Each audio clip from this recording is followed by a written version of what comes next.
கிறிஸ்தவர்களுடைய அடிப்படை பண்பு சேவை. மருத்துவமனைகள், கல்லூரிகள், பள்ளி, கல்வி நிலையங்கள். இந்த கல்வி நிலையங்களுக்கு ஒரு ஆபத்து வந்தது. அதாவது கல்வி உரிமை சட்டம் என்ற ஒரு சட்டம்.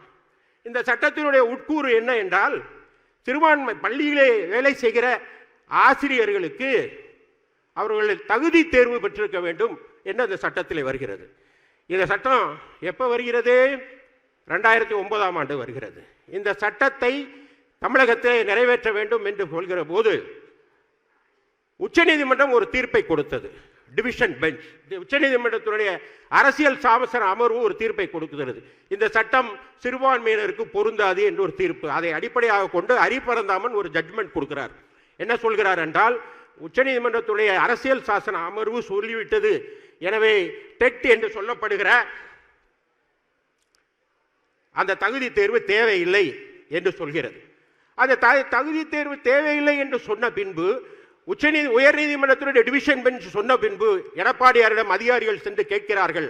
2018 நடைபெறுகிறது. கேட்கிற போது அது கிறிஸ்தவர்களை பாதிக்குமானால் அப்பீல் செல்ல தேவையில்லை என்று உத்தரவு போட்டவர் அண்ணன் எடப்பாடியார்.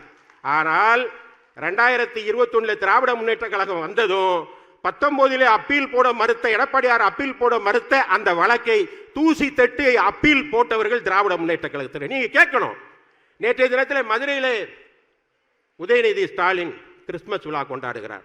கிறிஸ்துமஸ் விழா கொண்டாடலாமா? நீங்க இன்றைக்கு கிறிஸ்தவ பள்ளிகளில் இருக்கிற ஆசிரியர் பெருமக்கள் தலையிலே ஒரு கத்தி டெட் என்று தொங்குகிறது.